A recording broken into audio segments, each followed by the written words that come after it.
100 camels, dead or alive. And the bounty was for both. Whether you get Abu Bakr or you get Rasulullah. And to understand that, 100 camels meant, you were a millionaire. So today, in the terms of,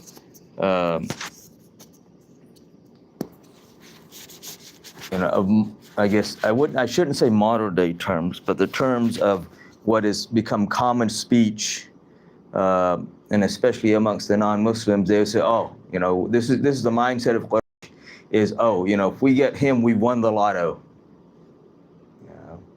That's how they're thinking. They're instant millionaire.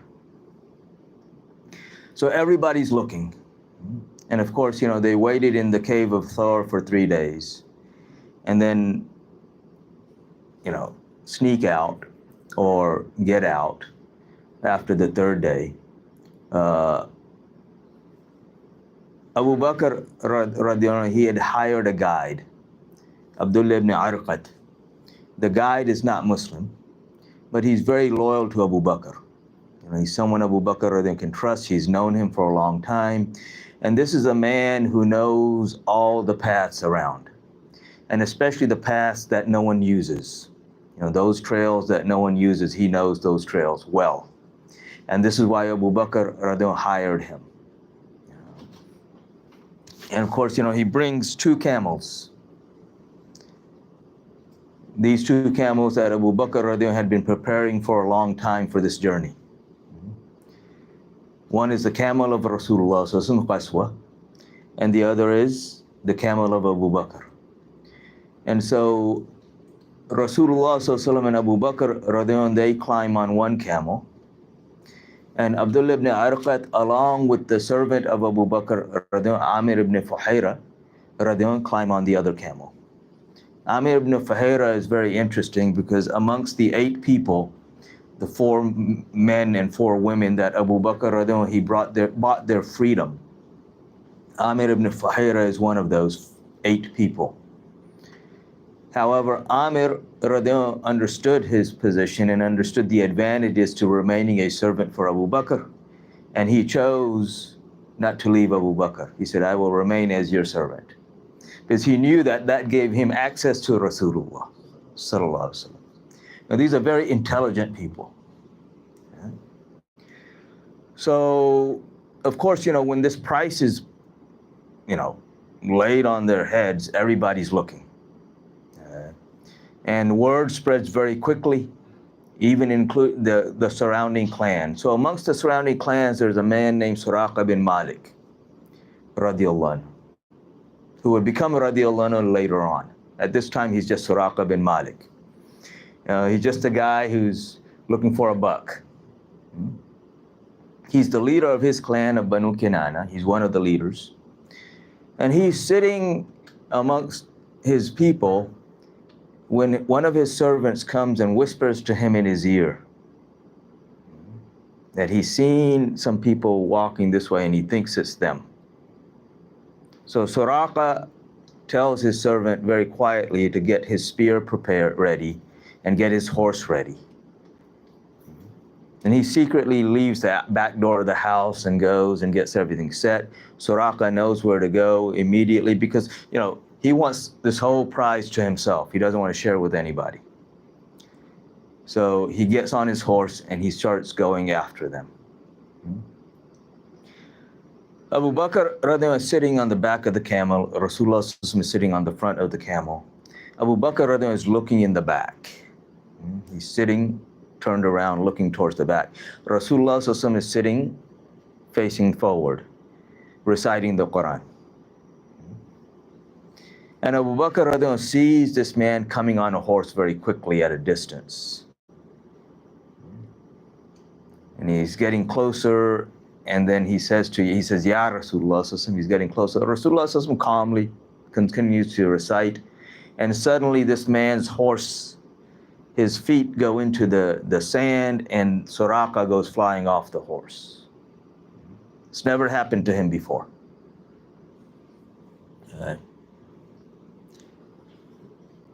dusts himself off, wondering what happened, gets back on his horse, goes after them again. Soon as he gets close, same thing. Same over there, the same scenario. Abu Bakr was concerned. He says, Ya Rasulullah. He's not concerned for himself. He's concerned for Rasulullah. He says, Ya Rasulullah. Rasulullah calmly continues to recite, same scenario. Dusts himself off, gets back on his horse. He knows something's different, but of course, the 100 camels is too much of a price to give up.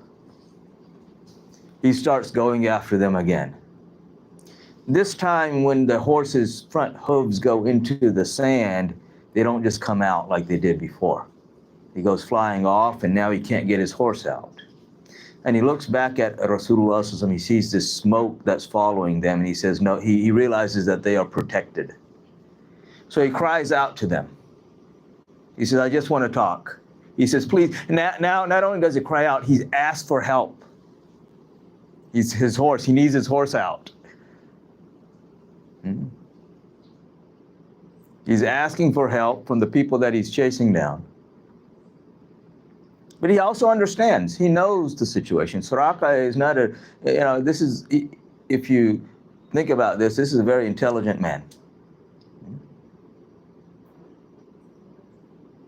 So now, Rasulullah, when he's calling out, when Suraqah is calling out, Rahmatul Alameen stops. Sallallahu Alaihi Wasallam. The horse's hooves come out. Suraqah walks up to them humbly.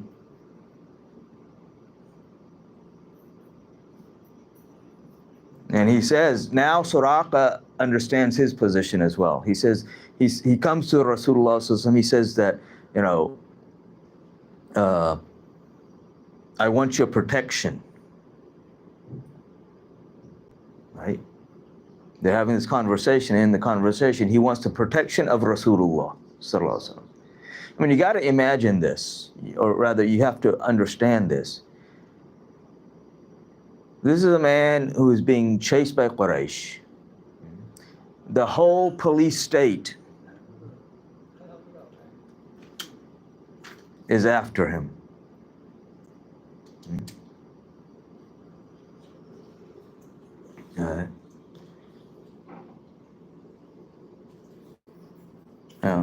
And the person who's chasing him is now asking for protection from the man who's being sought after.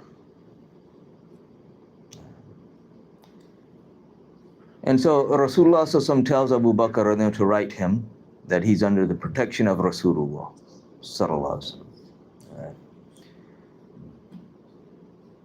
And then, conversation continues. And then Suraqah, after this, he starts to leave. And as he's leaving, Rasulullah calls him back. And he says to Suraqah, he says, would you not like, or would you not be pleased that the bangles of Kisra, you will wear the golden bangles of Kisra? Kisra's bangles were very famous globally. Huge bangles, gold, very heavy. So when Suraqah hears this, he has to take a double take. And again, this is the person who's being pursued, price on his head. Under all, every indication is that he's, going to be killed. There's no certainty of his victory. There's nothing. From a worldly standpoint, you think that he has nothing. He is promising the bangles of Kisra to this common man. Kisra is the Persian emperor. Persia at that time was the superpower. They had already defeated the Romans. They are the superpower. And so Suraqah, he says, he asks, Kisra ibn Hormuz, are we talking about that Kisra? And Rasulullah says, yes.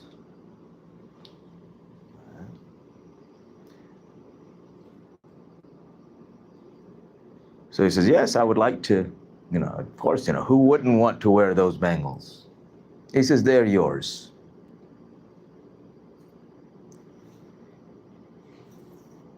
And then Suraqa, he promises that he will make sure that no one comes behind Rasulullah SAW along this path. And he's true to his promise. So as he's going, there are people that are coming down. He says, look, I've already looked everywhere on this, and it was pointless. You need to go back. And they went back.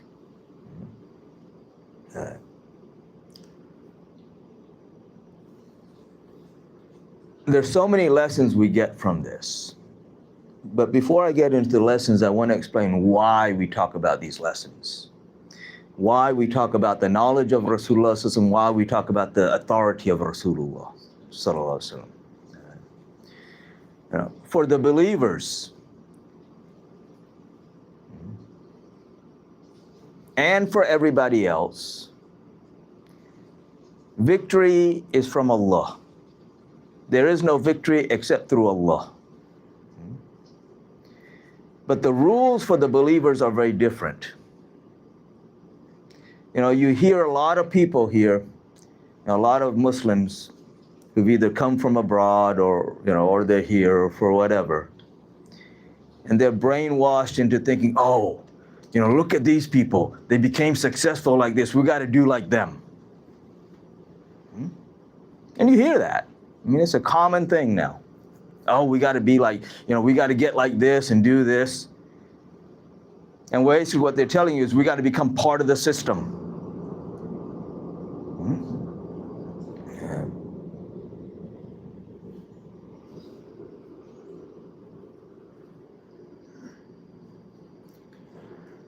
For the believers, it doesn't work like that. For the believers, Allah has a certain set of rules. And if we don't connect ourselves with Allah and His Messenger, sallallahu alaihi wasallam, there is no help. We can imitate them all we want. There is no victory for us. There's only loss.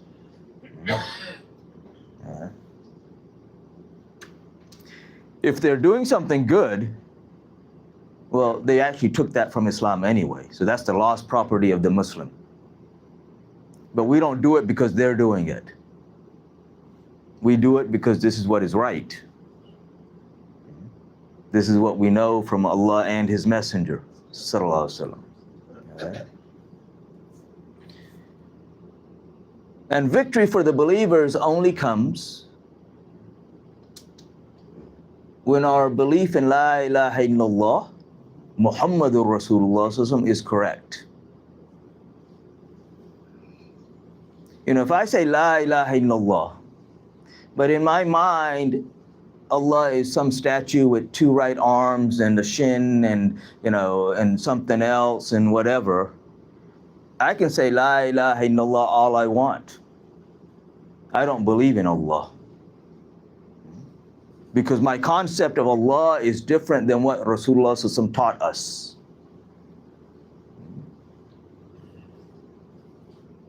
And there is no victory for me. The same way, when I say Muhammadur Rasulullah sallallahu alaihi wasallam, if my concept of Rasulullah sallallahu alaihi wasallam does not include him being khayr khalqillah, the best of the creation of Allah, does not include that he is given the knowledge of everything I can conceive, does not include that Allah subhanahu wa ta'ala has given him complete authority, then I can say Muhammadur Rasulullah all I want. I don't believe in that Muhammadur Rasulullah that Allah subhanahu wa ta'ala sent. In the Quran, Allah subhanahu wa ta'ala says, وَمَا أَرْسَلْنَا مِن رَسُولٍ إِلَّا يُطَاعَ بِإِذْنِ اللَّهِ, that we have not sent a messenger except that he should be obeyed by the will of Allah. That this is the will of Allah, that the messenger must be obeyed. Rasulullah sallallahu alaihi wasallam didn't come simply as a messenger. He himself is the message. He didn't simply bring the Sharia. He is the Shari. He came with the authority to make the Sharia. He didn't come as a muti, as a follower. He came as Mata', the one to be followed, to be obeyed. This is the authority Allah subhanahu wa ta'ala has given him. And this authority extends not just to man and jinn, but to all of creation.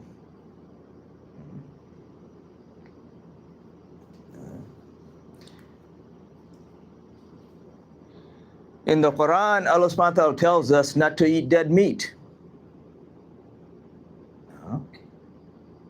Yet we eat fish. No one slaughters the fish. You know, you catch the fish, let it out, it dies. Even the beached whale is halal. On whose authority? Who told us this? Muhammadur Rasulullah sallallahu alaihi wasallam.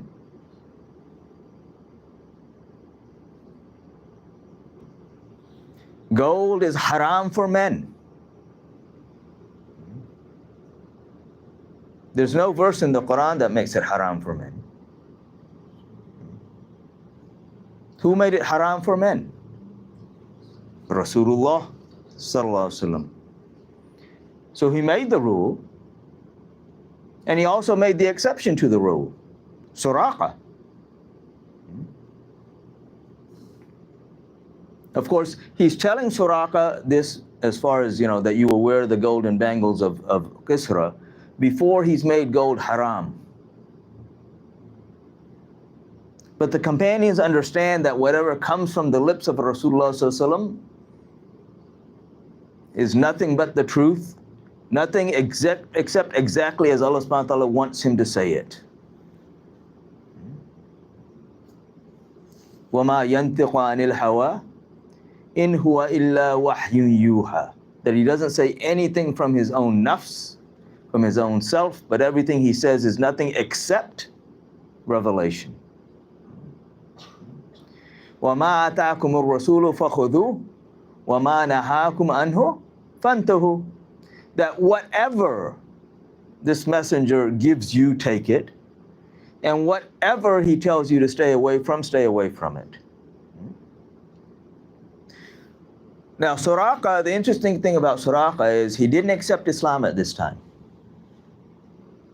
Knowing something and believing something are not the same thing.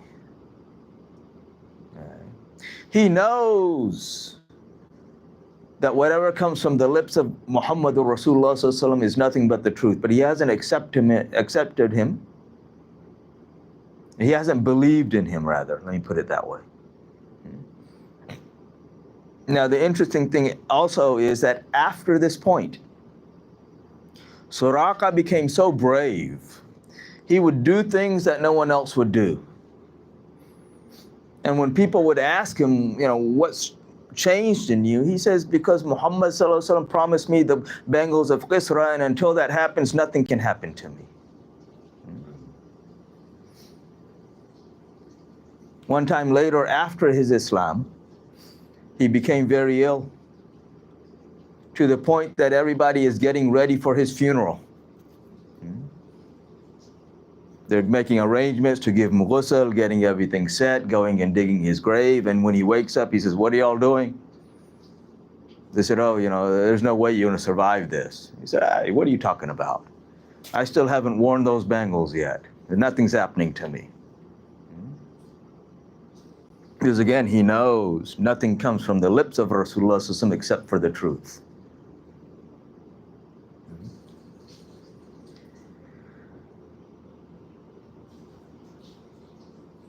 Roughly about 19 or 20 years after this promise, rather, let me back up a little bit. 8 years after this, remember he had asked for a piece of paper, asked for writing that he was under the protection of Rasulullah sallallahu alaihi wasallam.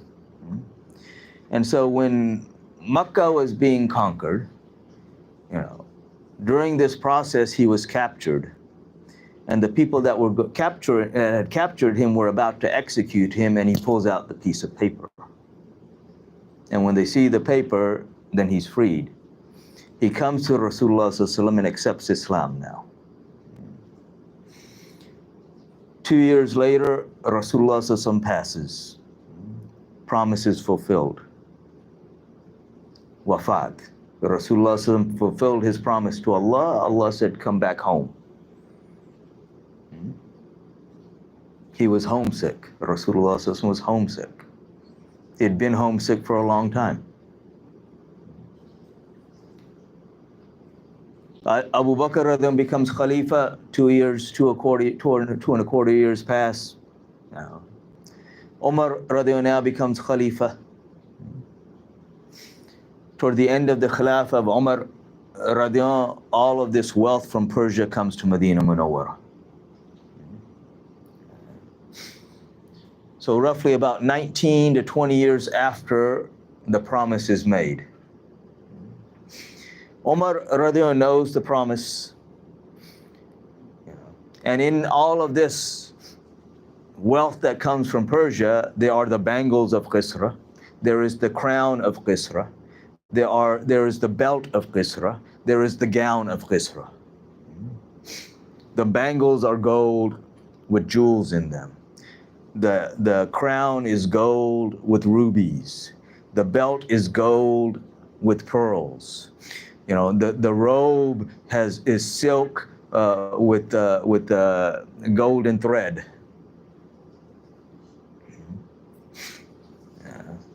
Abu Bakr, Umar, he calls Suraqa. Suraqa comes. He calls the people. This is done in front of everybody. Umar takes the crown and places it on the head of Suraqa.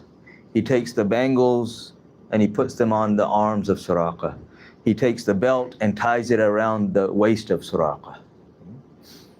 Again, Umar is Umar. He is the Khalifa. He is Amir al-Mu'mineen. He knows the Sharia. He understands the Sharia. But he understands the maqam of Rasulullah sallallahu alaihi wasallam. He understands the authority of Rasulullah sallallahu alaihi wasallam. And then he has Suraqa walk all around Medina Munawwara, showing everybody what he's wearing, to make sure that everybody understands that nothing comes from the lips of Rasulullah sallallahu alaihi wasallam except for the truth. And then Suraqa, he comes back and he looks at all of this.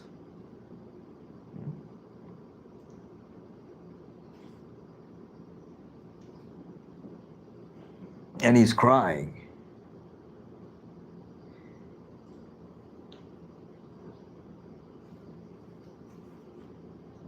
He says, how can I wear this when Rasulullah deserved to wear this? He takes everything off, gives it back to Umar radiallahu anhu. He says, put this in Bayt al-Mal and distribute this amongst the people.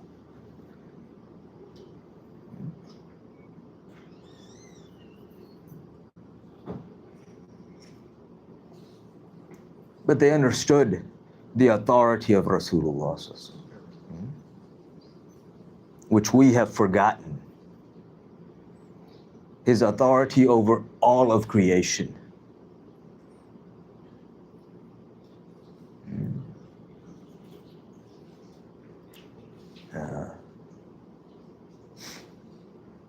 And this is just kind of a part of the lesson. And this is why we keep wondering, when will the help of Allah come? How can the help of Allah come when we have abandoned His Messenger, sallallahu alaihi wasallam? When our concept of Rasulullah, sallallahu alaihi wasallam, has changed so drastically. We have forgotten that He is Mukhtar-e-Kull, that Allah subhanahu wa ta'ala sent Him with authority over everything, that He is sent with the knowledge over everything, that He is the message, sallallahu alaihi wasallam. So may Allah subhanahu wa ta'ala guide us and allow us to understand, and may He fill our hearts with the true love of Rasulullah sallallahu alaihi wasallam, his and the true love of the household of Rasulullah sallallahu alaihi wasallam, and the companions of Rasulullah sallallahu alaihi wasallam, and all of those whom they love. And may He give strength and victory to our brothers and sisters in Kashmir and Sudan and Yemen and Palestine and Gaza and wherever the Muslims are being oppressed. And may He allow us to understand the oppression that's going on throughout the world and to be able to stand up against this oppression. Those who have not made sunnah, go and make sunnah.